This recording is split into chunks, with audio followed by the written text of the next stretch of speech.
Can you give me your best for the next couple hours? Can you keep your energy up the entire afternoon? Can you be greater than your environment? Greater than your body?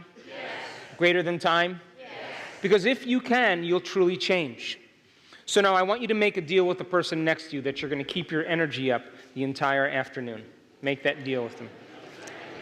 So here's some simple instructions on how to handle change in your life. On your message machine, on your cell phone, you can put, I'm not available right now, but thank you for caring enough to call. I'm making some changes in my life. Please leave a message after the beep. If I don't return your call, you are one of the changes.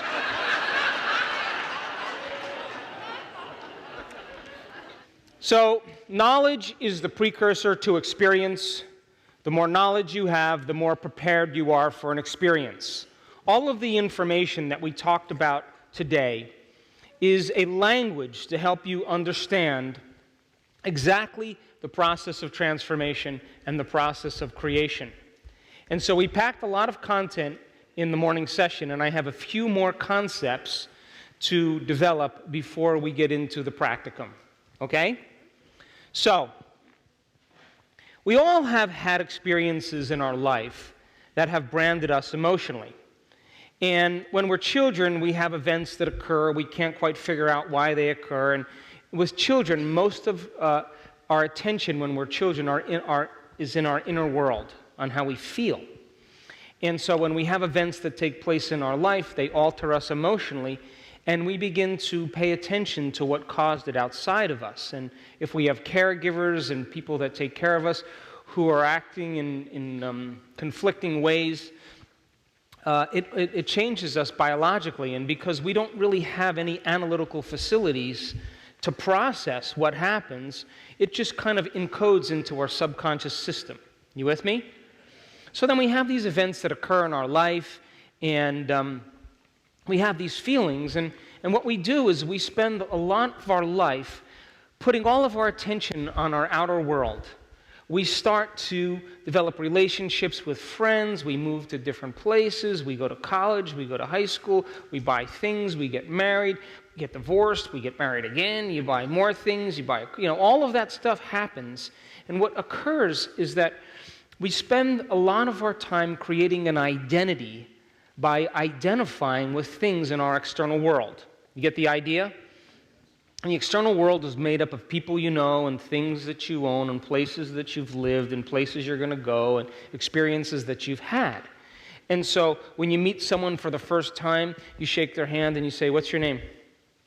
Kay, I'm Joe. Hey, where are you from? Austin. Austin. You were born and raised in Austin? No, I was born in Los Alamos. Los Alamos. I have friends in Los Alamos. So people. And then, were you at that wedding in Los Alamos 2 years ago? Say yes. Yes.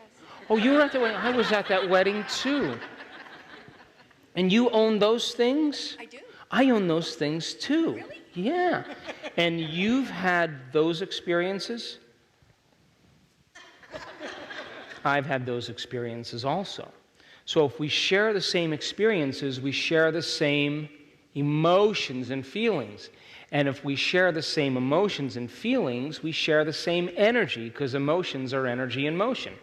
So we begin to bond by a field of information beyond space and time. And so now we are connected because we can relate with each other. And as long as you don't change, everything's going to be great. Right? So then we have this gap that begins to form. This is who we really are inside. This is how we really feel. And then this is the identity that we identify with the world. We create this persona, this image, this facade, based on all the things that we've experienced on our external reality. So after 12 or 14 years old, we start developing our individuality, and we identify with all the things and people in our external environment to distract us from what? This feeling. So you don't have to pay attention to the feeling, because you could put all of your attention on your external world, and you can learn things, and you can go to college and develop a career and get married and have kids, and all of that stuff works really good for a period of time. Then all of a sudden, somewhere in your life, in your late 30s and 40s, all of a sudden you can predict the feeling of every experience you're going to have in your life. You know how it's going to feel. When you get to this point where all of a sudden you can predict the feeling of everything that's going to happen in your life, you've stopped learning and you start feeling. And feelings become the barometer for you to evaluate your future. And if familiar feelings are a record of the past, then for the most part, your past is your future. How many people are with me? So this is called the midlife crisis, right? And this is the moment the soul is trying to wake you up. And it's saying to you, pay attention to this feeling. Come on, look at this feeling. And so all of a sudden now, people start looking at this feeling, and all of the people and things and places and all of that stuff, spinning plates to keep all of this going, keeping this identity going, they start breaking their emotional agreements with everyone and everything. You know, we're bonded. We have an emotional agreement. You suffer, you talk about your problems. I suffer and talk about my problems. Hey, we can relate. And so all of a sudden now, you start breaking those contracts with everyone in your life. You start saying, you know what? I don't love you. You know why? Because I don't even know what love is. And those people that we hang out with, I'm done. They're a bunch of fakes. I don't want to talk. I don't want to fake it any longer. You start saying, I don't want to go there. I don't want to do that. I don't. What's the meaning of life? Why am I doing all this? Why am I keeping all of this going? Because everything, when it's all over, this feeling won't go away. Because you've experienced everything that life has to offer. You've had relationships, you've had betrayal, you've had successes, you've had failures, you felt guilty, you felt like a failure, you felt like a success. You've had all those dynamics. And at the end, there's nothing left to experience. And all of a sudden now, this feeling won't go away. And this is the moment you start looking at this feeling and you start telling the truth about who you are. And then all of your friends that you have all these emotional bonds with, their feelings get hurt. I liked you better the other way. You hurt my feelings. So then what happens very naturally is that they all huddle together and they say, let's bring her to the doctor. And so they bring it to the doctor, and the doctor gives you some chemicals, and what happens? Return right back to the same identity. You with me? Now, other people, they're going to reinvent themselves. And so you know what they're going to do, right? They're going to create more possessions to reinvent themselves. They're going to buy the sports car, the boat. They're going to go on vacation to a new place. They're going to join the social club and meet new people that are important. And then they find out that those people, when they get to know them, have more problems than they do. But when the novelty of the new thing, the car, the boat, wears off, or you return back from your vacation and the experience is over, or you've met those people and you realize they're no different than you, all of a sudden this feeling comes back. How many people are with me? And so we begin to become possessed by our possessions. And we look for something outside of us to try to make this feeling go away inside of us. Now, there's nothing wrong with that, because that is an innate desire to want to change, to evolve. But we've just been conditioned into believing that we change by doing something outside of us. You still with me? Yep. So then, when the soul is asking you to pay attention to this feeling and you're not looking at it, the only thing you have left to do is try to create new experiences by buying new things or consuming new things so that you could create a new identity. But when the novelty wears off, this feeling comes back. And don't you know, advertising companies know this? And they say to you, wear your hair this way, drink this beer, drive this car.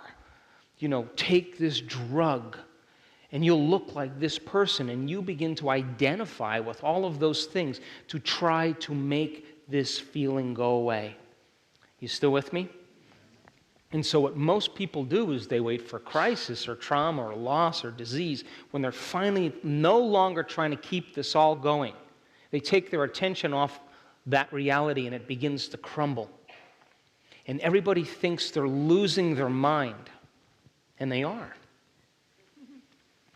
And so, when we begin to look at these emotions, layer by layer. The bigger the gap, the bigger the emotional addiction. And people have these layers of emotions that keep them connected to the past.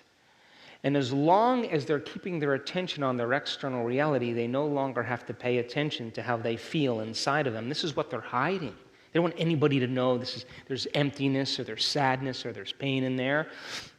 They want to create the persona that everything's okay and everybody's doing the same thing. You with me? And so when you begin to look at those emotions and you begin to unmemorize those emotions and you begin to liberate energy, because every time you unmemorize an emotion, you're closing the gap between how you appear to the world and how you are inside of you. Every time you unmemorize an emotion, you liberate energy.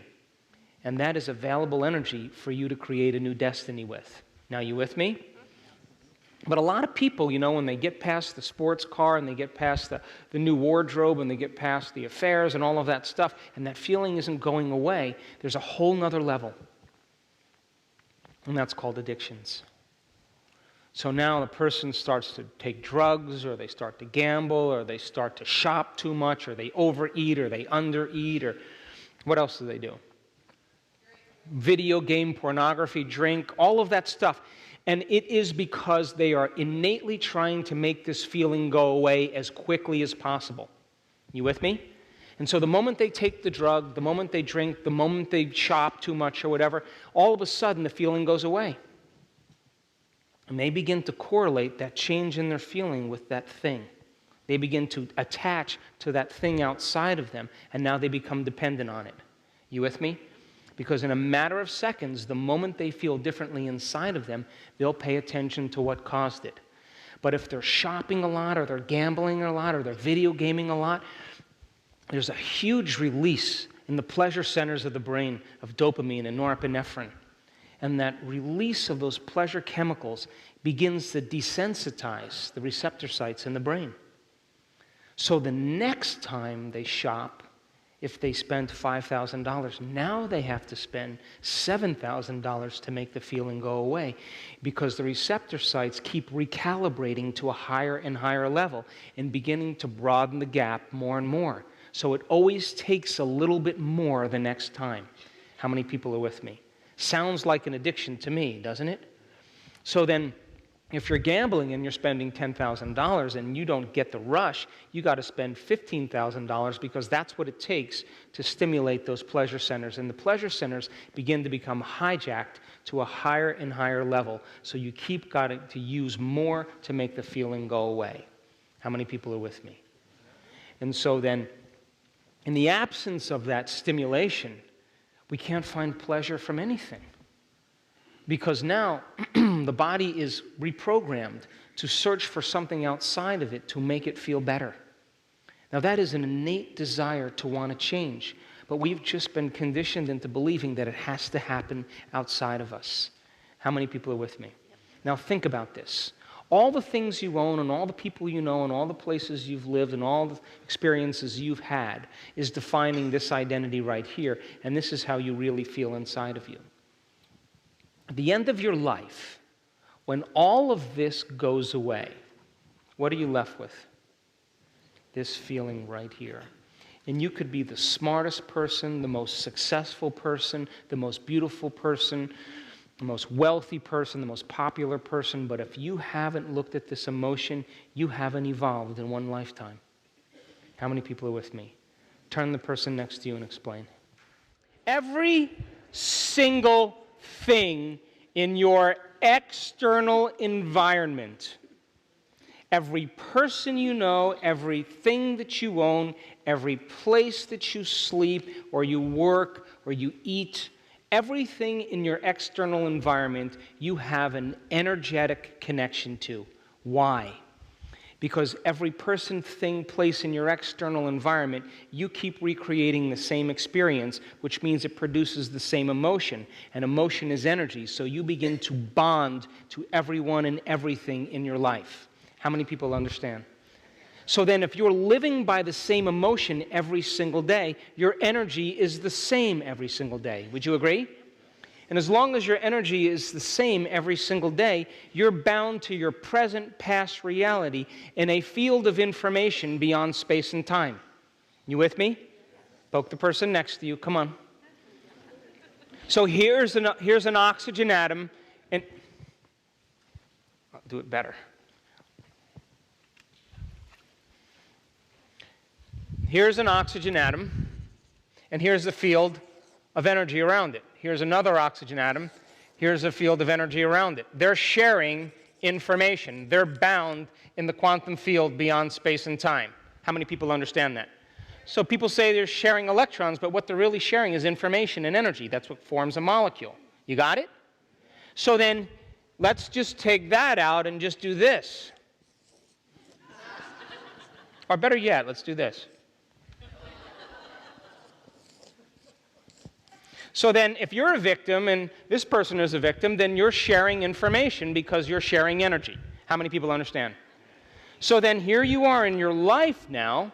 Here's the gap between how you appear to the world, how you really feel inside. The ideal for the world, the ideal for the self. What you're projecting in the outer world and how you really feel inside, what you're hiding. And so you don't want anybody to know that you feel this way, but everybody's doing the same thing.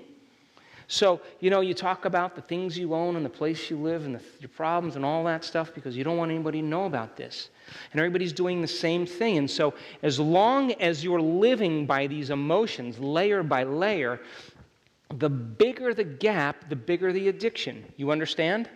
And when you begin to look at these emotions and you begin to unmemorize them and you begin to look at how you think when you feel that way, how you act and what choices you make driven by that emotion, now you're beginning to unmemorize those emotions. And as you begin to unmemorize those emotions, layer by layer, you close the gap between how you appear to the world and how you really feel inside. And ultimately, every time you unmemorize an emotion, you liberate energy. And now you go from particle to wave, and you have available energy to design a new destiny. You go from matter to energy. How many people understand? And when how you appear is who you are, it takes no energy to be you. How many people are with me also?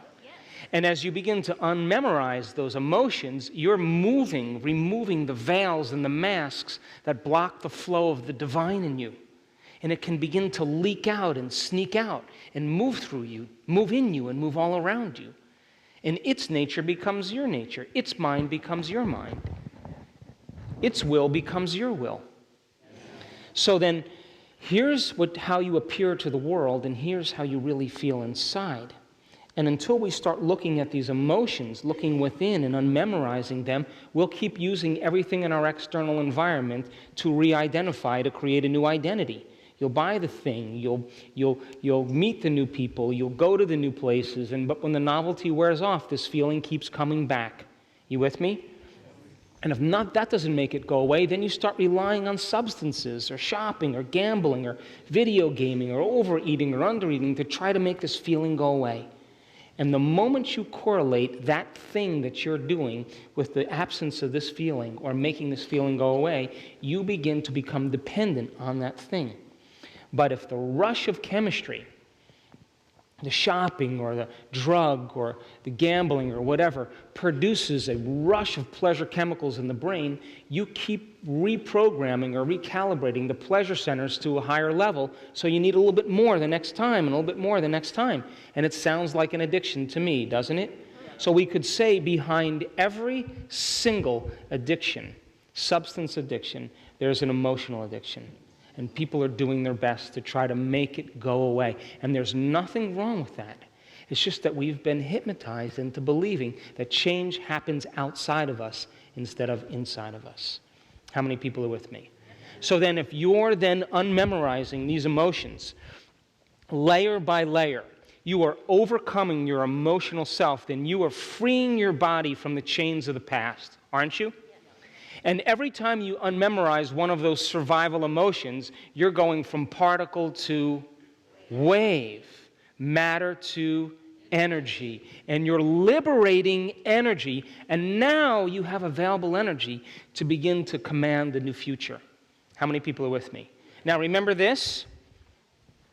So every person, everything, every place, everything in your external environment, you are bound to in a field beyond space and time. So as long as you're living by the same emotion every day, you're living by the same energy, your past, present reality is staying the same because you're bound to everything in your life because you keep re-experiencing it to produce the same emotion, and the same emotion then keeps you connected to every person, everything in your life. How many people are with me? Yeah. Come on, poke the person next to you. You with me? Yeah. So then think about this. Come on, geniuses. As you begin to unmemorize those emotions, and you're sitting in your meditation and your body is raging on you, and it's impatient and it's frustrated and it's guilty and it's judging you, and you're waiting for it to finish, to run through all of those programs, and you're waiting and you're observing it and you're saying, that's your best? Come on, let's keep going, let's cross the river. And when you're done, I'm going to recondition you to a new mind. And you're observing your thoughts, and you're noticing your propensities and behaviors, and you're looking at those emotions, but you are not investing your energy in it. You're observing it.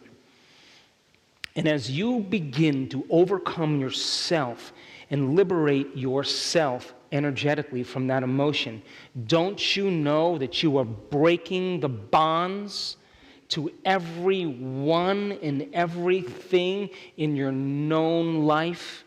Think about it. As you overcome the emotion, you snap the energy to the people and conditions in your life that keep it the same. And now you're calling energy back to you, and you now have more available energy. And you, as the quantum observer, are no longer attached to your past, present reality because you are no longer emotionally bound to it in a field of energy beyond space and time. How many people understand? Turn the person next to you and explain. Come on. Geniuses, that bounced off some of you. Some of it bounced off you. So, step by step now. If you are interacting with the same people in the same way, and you are both relating because you're both victims and suffering, then you share the same emotions, you share the same energy. Would you agree? Yes. And just like two atoms that are bound together in a field beyond space and time, you are bound energetically to every person, everything, your computer, your bed, your car, every place where you work, where you sleep, all of that stuff, the things you own, you have an energetic signature connecting you to it because you keep experiencing everything in your reality, and the end product of the experience is an emotion. You with me? So you smear your energy all over your present reality. Yes? And you are bound to everything because you're interacting with it for the emotional experience. Yes? So everything in your known reality, you are bound to in a field of information beyond space and time, just like two atoms sharing information. You with me? Yes? So then, when you sit down and you do your meditation and you are overcoming your emotional body, your emotional self, and you are freeing your body from the chains of the past, and the body is surrendering into the present moment. It's acquiescing to a new mind. As you do that, and you overcome that emotional self, you are breaking the bonds to all the people and places and conditions in your life that keep reaffirming the same reality. And you are calling energy back to you, and that's available energy for you to design a new destiny with. How many people understand that now? So then, let's talk about the antithesis of that. Let's say you don't overcome your emotional self, okay? And you have an addiction to an emotion, and you're using all the people in your life to reaffirm your emotional addiction so that you can feel something, that rush of energy. You with me? Yes. Come on, you with me? Yes. So then, what's your definition of an addiction? Isn't it something you can't stop? So if you were angry or sad or frustrated, and I said, oh, I know you're really angry, but listen, what I really want you to do is just stop right now. Just stop. What would you say to me? I don't know how. You'd say, I can tell you all the reasons why I am this way. Yes? So whether it's valid, justified, or not, if you can't stop it, it means you're addicted to it. Would you agree? Come on, give me a nod. Yes? So then, if you're addicted to chocolate, let's use this as an example. I'm making this up. Come on, you guys. People are sweating over there. If you're addicted to chocolate, right? And I slid a chocolate cake in front of you, would you agree that the moment you saw the chocolate cake, by association, you would hear a little voice in your head saying what? Oh, come on, just take one bite. Everybody else is eating it. Why don't you start tomorrow? Tomorrow's a better day. All of that, this doesn't feel good. And that's the body as the mind trying to unseat you. Because an addiction is when the body is the mind. You with me? So then if you broke your addiction to chocolate or to sugar or whatever, I'm using this as an example, and I slid the cake in front of you, would you agree that you could eat it or not eat it? You'd have no tug, right?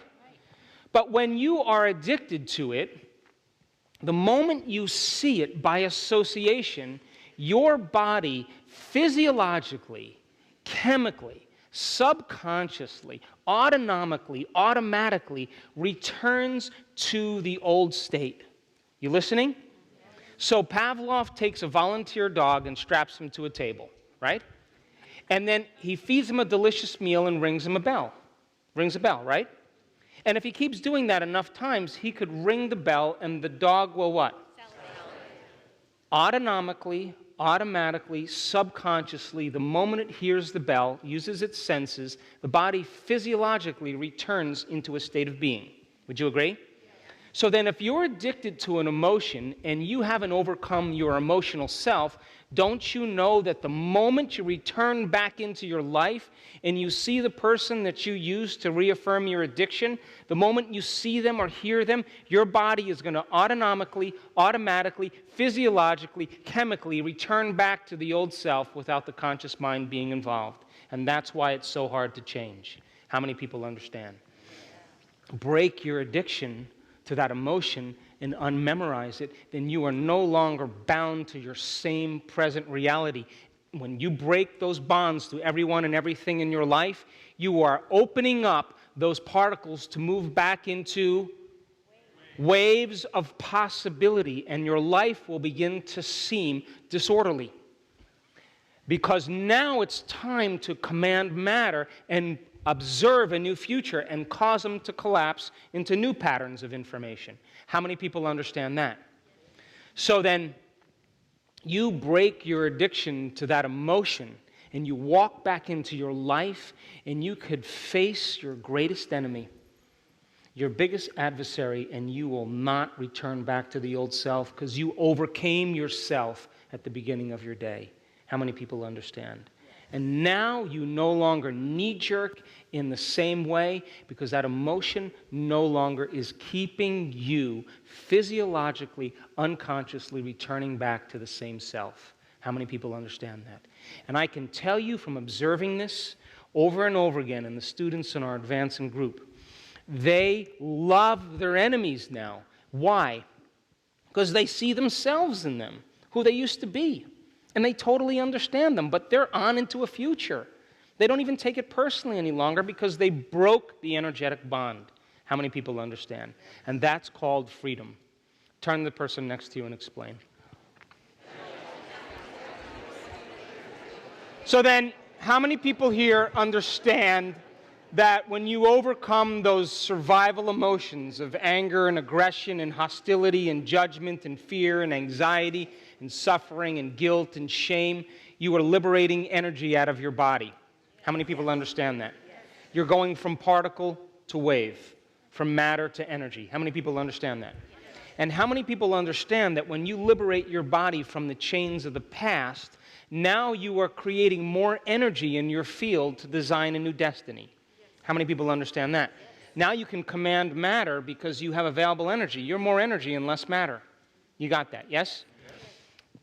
And how many people understand that because you are connected to everyone and everything in a field of information beyond space and time, energetically, because you share the same emotions, or you've interacted with your present past reality every single day in the same way to produce the same emotion, to produce the same energy, then your energy is keeping you bound to your present reality, and nothing's changing because your energy is the same as the day before. And you're bound to everyone and everything and every experience in your past, present reality because you are energetically bound to it. How many people understand that?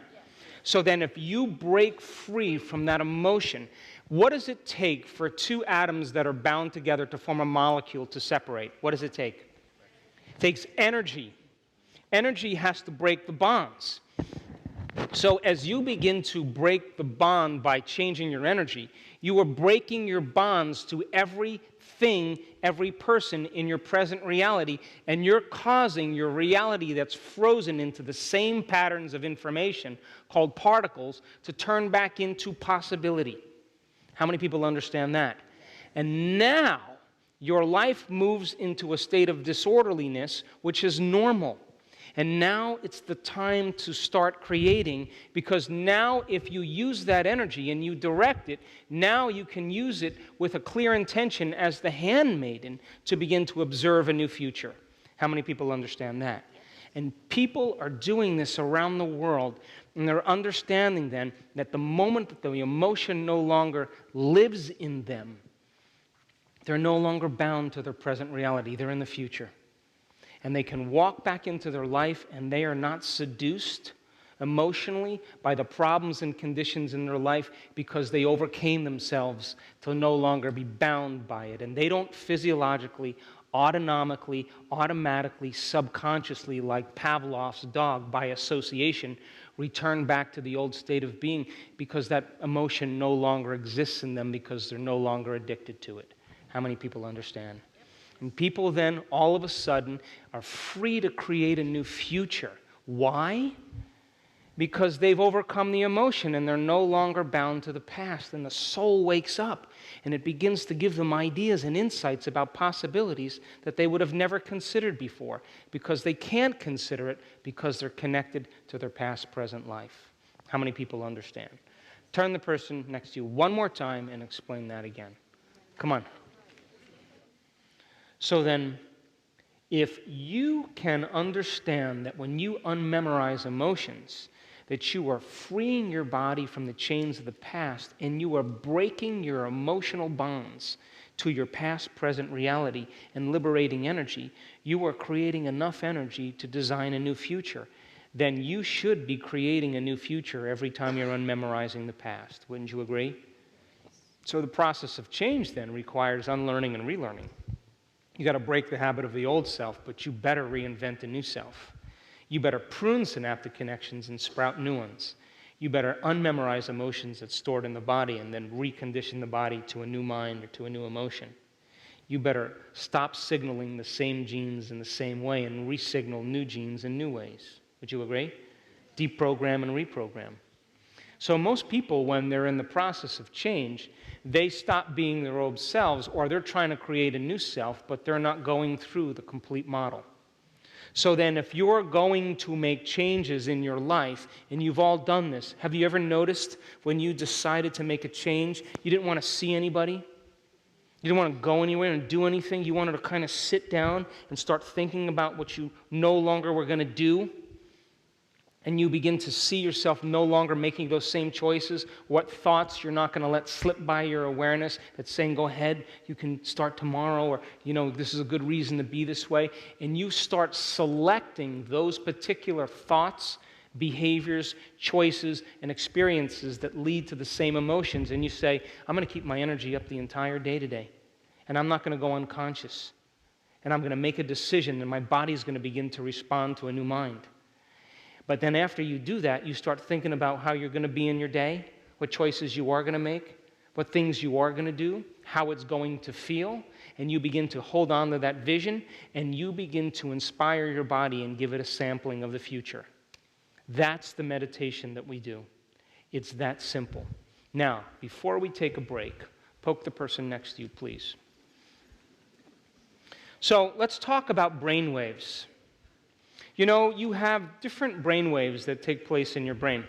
And when you are listening to me right now, your brain is in what's called beta brainwave patterns. You listening? And your function of your brain is to create meaning between your outer world and your inner world. That's one of the main functions, to create coherence between what's going on out there and what's going on in here. And when you are paying attention to your outer world, when you are aware of your body, and when you are living in linear time, your thinking neocortex has to integrate all of this information that the senses are picking up. You with me? So it's feeling your butt on the chair, it's feeling your bladder's a little bit full, you're feeling a little pain in your back, you know, you're a little hungry, you're a little whatever's going on with you. Your brain is trying to create meaning between all of this sensory information, and because there's a lot of information coming in, your brain waves tend to be a little bit fast. And because they're fast, you experience a level of awareness, and you believe that the outer world is more real than the inner world. And that's what beta is. You with me? So you have 3 levels of beta. You have low-level beta. Most of you are listening to me right now in low-level beta. You're relaxed and you're paying attention. But if I said to you, oh, I forgot to tell you guys, we're having a 175 question test at 6 o'clock tonight. And you can't eat dinner, you can't leave unless you pass the test. Your brain would perk up a little bit, and you'd start paying attention a little bit more, and you would move into what's called mid-range beta. You got it? You'd like taking the light bulb and making it a little bit brighter. You'd a little more energy to your brain, and you pay more attention to your outer world. Yes? Yes. Now, when you are freaked out and emotional and angry and hostile and frustrated and fearful, you go into a very high level of beta. And that high beta is when the brain gets very disorganized because you're living in emergency mode all the time, and it's like driving your sports car in first gear on the freeway. You get the idea? Now, when you close your eyes and you eliminate the external environment, and you're no longer picking up data from your outer world, and you're no longer hearing sounds, and you're no longer moving your body and feeling things through experience, there's less stimulation to your brain, and so your brain waves naturally do what? Slow down. And when they slow down, your brain starts to go into what's called alpha. You get the idea? Come on. So in alpha, the inner world starts getting more real than the outer world. It's the imaginary world. You got it? Now, you naturally go between beta and alpha all day long. You got it? So I'm watching all of you, and this is how I know whether you're paying attention and you're getting this information. I develop a concept or an idea, you're all listening in beta, and then you go like this. Well, what are you doing? You're making the inner picture more real than the outer world. And I disappear for a second, and the moment you attend to that thought, your brain is consolidating that information neurologically. You got it? So then, in alpha, then, you have to pause for a moment for the brain to begin to consolidate information, and that's how you learn. So then you would agree that if you're living in high beta all the time, no new information can come into your nervous system because it's not a time to learn. It's a time for emergency. It's time to react. It's not time to trust and grow. It's a time to react and deal with the body. So in high beta, then, the senses become heightened and you're very concerned with the outer world. You got it? Now, if you close your eyes and you go into alpha and you begin to allow your body to fall asleep a little bit, but you keep your mind awake, that's called theta. So theta is when your body is asleep and your mind is awake. So think about this. If you've conditioned your body to be the mind, and now your body is asleep, you would have to agree it's no longer the mind, right? It's out of the way, and that's when instantaneous things happen. And then the last level is called delta, and that's deep sleep. That's called restorative sleep. So now, when you wake up in the morning, the receptors in the back of your eye are picking up light. And as the receptors in the back of your eye are picking up light, the light that's being transmitted through the optic nerve to the back of the brain causes the pineal gland to make a neurochemical called serotonin. It's a neurotransmitter. And serotonin is what wakes the brain up and gets you going and begins to produce beta brainwave patterns. You got it? Now, when it starts to get dark and there's less light that's being picked up by your optic nerve, because there's less light coming in, all of a sudden the pineal gland gets the signal and takes serotonin and turns it into melatonin. You got it? So Sarah gets you up in the morning, and Mel puts you to bed at night. You got it? So when you wake up in the morning, your brain naturally goes from beta to theta to alpha to beta. You got it? And when you go to bed at night, you naturally go from beta to alpha to theta to delta. So we could say then, there are 2 times in your day that the door to the subconscious mind opens up. When you wake up in the morning and when you go to bed at night.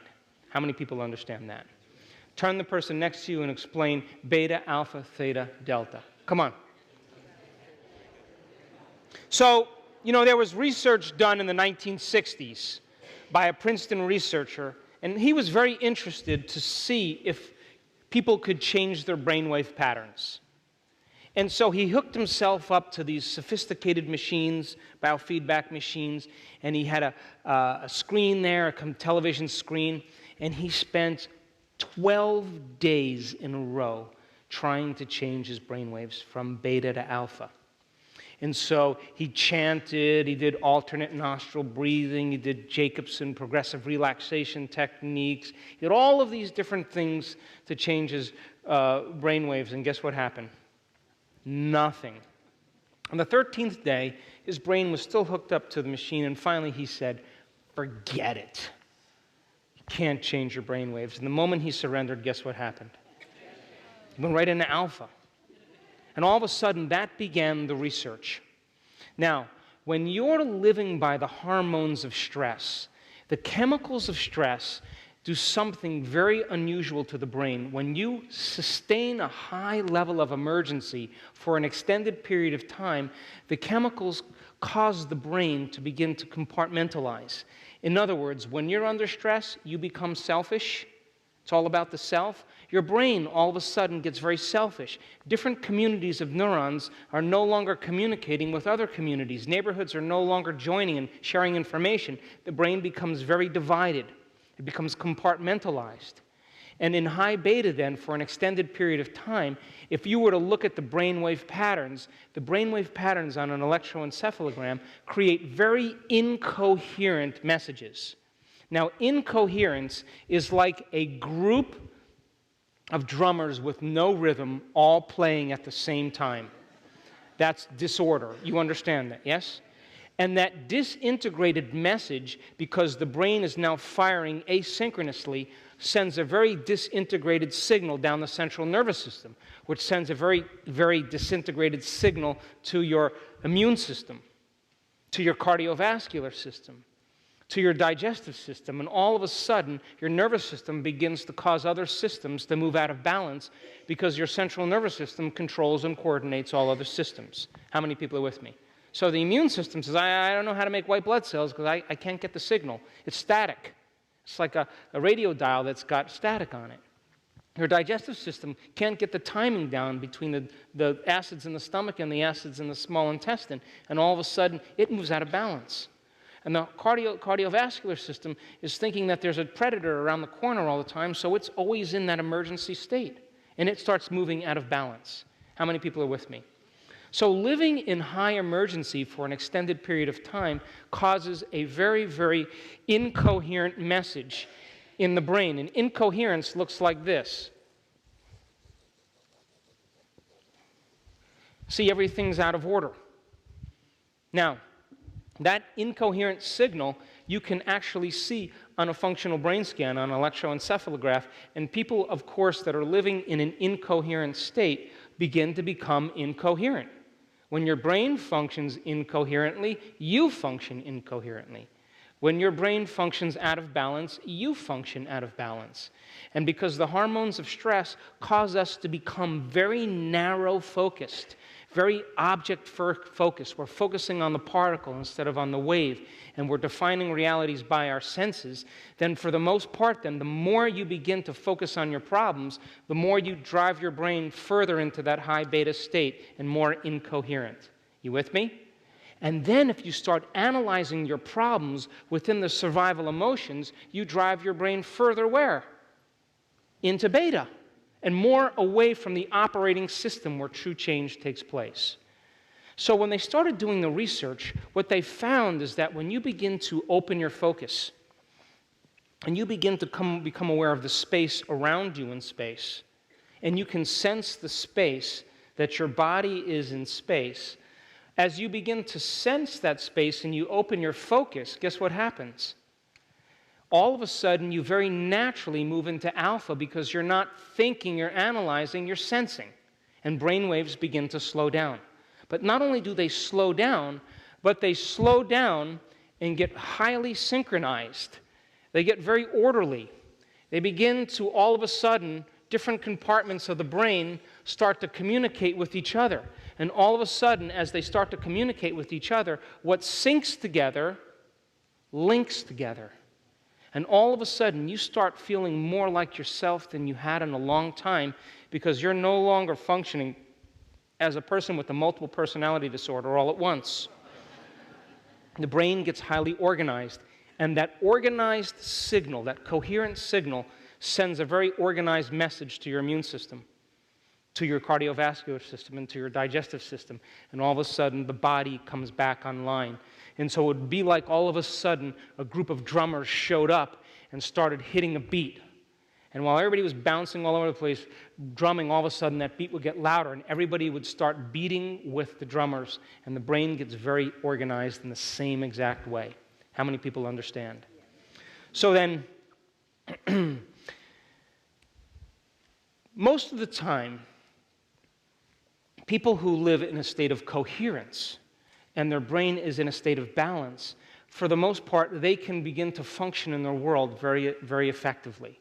When the brain becomes very incoherent, then all of a sudden you're obsessing and neurotic and emotional about things in your life because your brain is out of balance. You with me? Now, this is how you and I have been taught to focus, to pay attention. Watch the car. Pay attention to your shoes untied. Watch the stairs. That was an emergency focus. And we tend to focus in like a convergent focus on one object or one thing in emergency. But that's only one kind of focus. As you begin to open your focus and you become aware of the space around you in space and the space that your body occupies in space, the brain naturally recalibrates. It begins to get very orderly.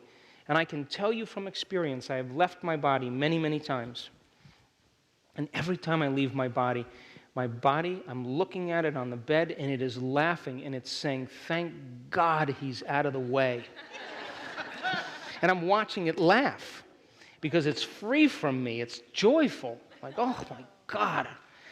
That level of coherence, then, that's being created is when you get beyond yourself. How many people understand?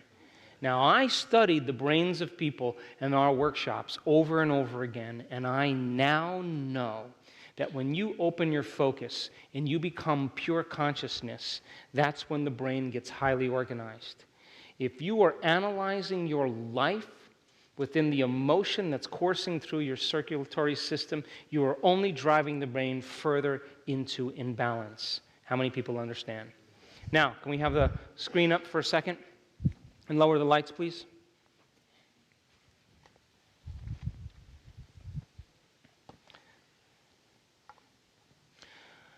So, we will do a meditation after the break, and we will do a small meditation to get you familiar with opening your focus. It won't be long, and most of you will lose track of time and space. That's exactly what I want to have happen. Now, so take a look at this chart here. For the first 2 years of life, a baby's brain is functioning in delta, which is about 0.5 to 4 cycles per second. Between the ages of 2 and 6, the brainwave patterns pick up into theta, between 4 and 8 cycles per second. Now, we could say then, if beta is your conscious awareness in your external world, then for the first 6 years of a baby's life, they are completely in their subconscious mind. And all of the information that's coming in is coming in unencoded because they have no analytical facilities to be able to process it. So whatever the child hears or experiences takes as reality. Big boys don't cry. Little girls should be seen and not heard. You're not very good at math. You get hit and then you're told that you're loved. You just need to be raised by an Italian to understand that one. So the first 6 years of your life, all of the attention is on the inner world because that's where the child's brainwave patterns are. You understand? Now, between the ages of 6 and 12, a child's brainwave patterns begin to pick up.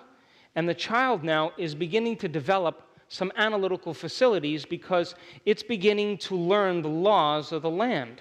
And so, as the child begins to put her finger in the light socket, and she begins to experience pain, all of a sudden she notices a change in her internal chemistry, and she opens her eyes through her senses, and she looks to see what it is.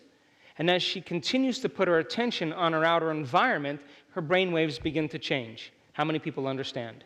Yes? So then, as the child's brainwaves begin to change and it moves into alpha, they begin to develop their analytical facilities, and the child in alpha is in the imaginary world. And that's why you can tell a child at 7 or 9 years old to act like a rabbit, and then it's 4 o'clock in the afternoon and you're stepping over her because she's still a rabbit. You tell an adult, act like a rabbit, and they're like, okay, what do we do now? Because they're in beta. Do you understand? So somewhere between the ages of 6 and 12, that analytical mind begins to form, and this is where children begin to figure it out. They start to realize, their parents aren't as cool as they think they are. And this is where they begin to figure out that there may not be a Santa Claus. My oldest son is 25 years old. He's got a master's in engineering. He's very mathematical. From the time he was little, he was always calculating stuff. And I was sitting on the porch swing by the garden, and he came out, and he said, can I talk to you? He was like 9 years old. I'm like, yeah, what's up? He's like, I've been thinking a lot about Santa Claus. And I know there's 6.2 billion people on the planet. And I know that everybody's not into Santa, but, let's just say a third of those people are Christians, so, that's 2 billion people. And when I do the math, there's no way that Santa can get to every single house in that amount of time. And I'm sitting there thinking, Jace, you forgot that many families have multiple siblings. He said, what do you mean? I said, well, there's more than one kid in a family. He said, well, how many children on the average are in one family? I said, 2.2. He said, give me a minute. He went inside and he came back out and he said, hey, it's still not going to work. He said, there's no way that Santa could actually cover all these homes, and given the amount of places he has to go, 5 minutes per home, blah. I knew I wasn't going to pull the magic card on him because he was figuring this out. So I said, Jace, oh my God, you forgot one of the most important things. He's like, what's that? I said, well, the earth rotates. He said, well, what does that mean? I said, well, get a flashlight and get a baseball. So we got a baseball and a flashlight, and I said, look, I shine the flashlight on the baseball, and I said, you see, night is just shade. That's all it is. It's just big shade. And I said, and the earth is rotating, and if Santa's going in the direction of the rotation, he's got more time. And he looked at me for like about a minute without saying anything, and then he said, how fast does the earth rotate? And I said, 26,000 miles an hour. He said, there's no Santa Claus. I said, don't you tell your brother and sister. So children begin to figure it out. Because they begin to develop their analytical facilities. You understand what an analytical facility is? You have to learn the laws of the land, and you have to analyze to determine your past against your future. You got it? And that's how you learn. Now, above the ages of 12, most people spend the majority of their time in low-level beta. If you're sitting around and reading a book, you're in low-level beta. If you got to get tested on that book, you're going to move into mid-range beta. Now, check this out. Look what happens when you're in high-range beta. It is twice as high as mid-range beta. Now the brain is in a high arousal state. It's in hyperactivity. It is imbalanced. It's incoherent. And no information can come into the nervous system that isn't equal to that emotion. In other words, it's not a time to pause and consolidate information. It's time to run. You get the idea? So then, people who live in this high beta state, they take drugs and they drink alcohol to do what? To sedate their body, to bring themselves down into a lower level of beta. So the whole purpose then is to go into these lower levels in alpha and theta. That's when you enter into the operating system of the subconscious. That's when you begin to reprogram. So then, if you're emotional, and I saw this in our research, and you are frustrated and impatient, what level of brainwave patterns are you in? High beta. And if you're sitting there frustrated and emotional, and you're analyzing your life and trying to figure out the reason why you're frustrated and impatient, you're driving your brain further into high beta. And you will not listen or believe in anything that isn't equal to that emotion. In other words, you'll auto-suggest to yourself thoughts equal to that emotion, which means you won't be open to thoughts that aren't equal to that emotion. How many people understand? Yes? So then, let's say that the circle represents your mind. And when you're born, you're totally subconscious mind.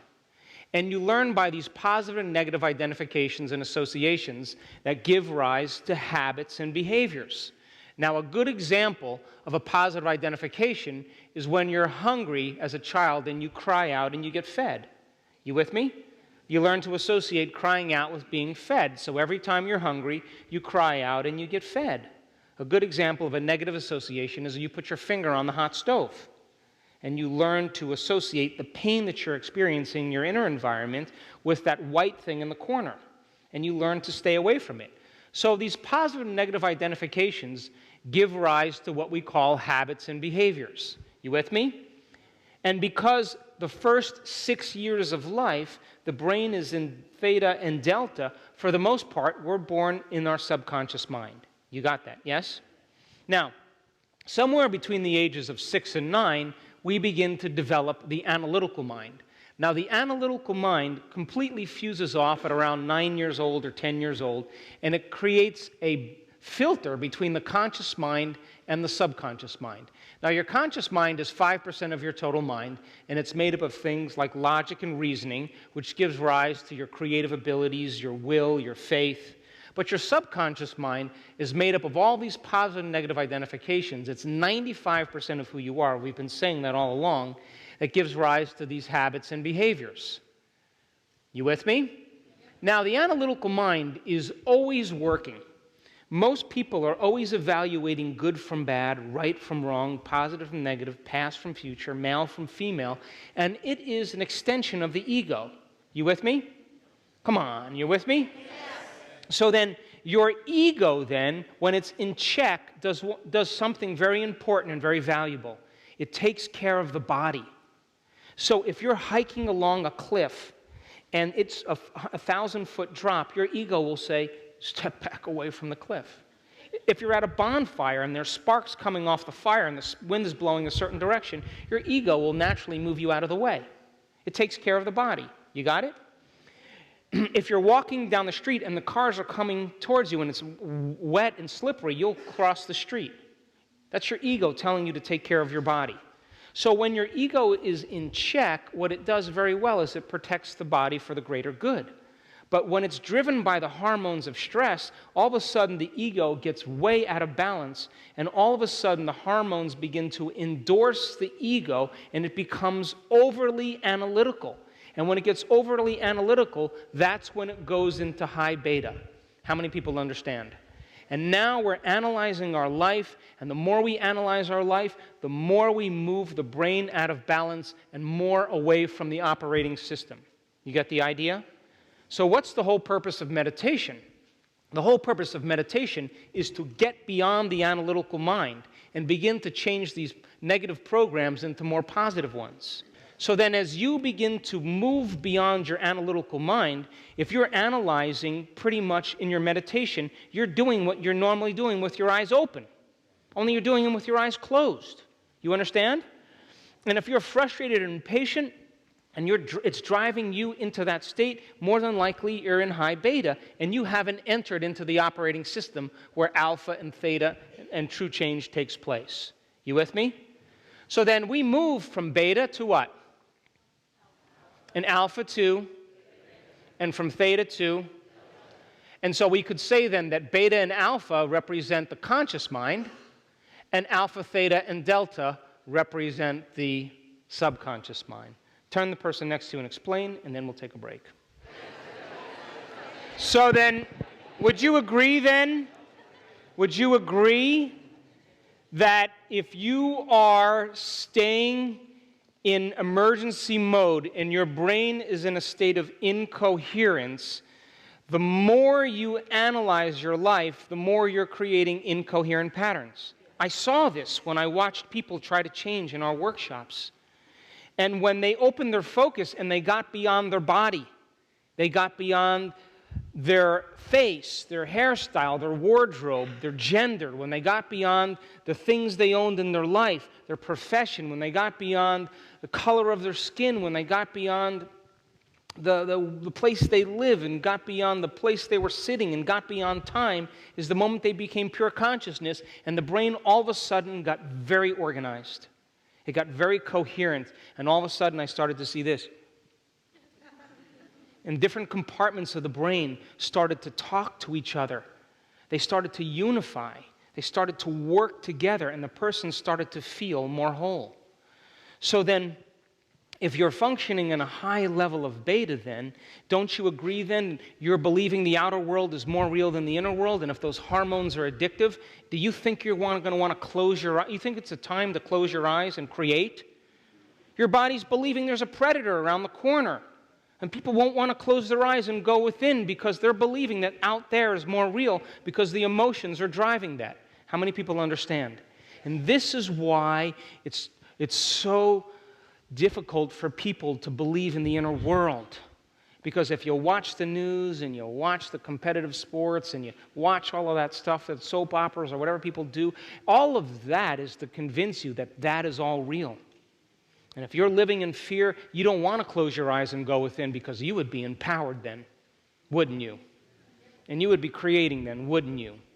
So then if you're living in high beta then, it's an emergency place, and most people will not want to change their brainwave patterns because they believe the intelligence of the body is believing that it's not a time to trust.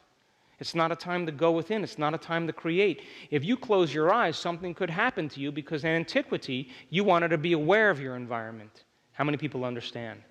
So then, in the process of meditation then, when your body is been conditioned emotionally and you have problems in your environment, that is the time to go within. How many people understand that? That is the time to step into the river. And when everything's going on in your life, as you temper those emotions and you connect to the divine and you have an internal experience that is more real than the external experience, guess what's going to happen? It's going to turn into a mood. It's going to turn into a temperament. It's ultimately going to be part of a new personality. How many people understand?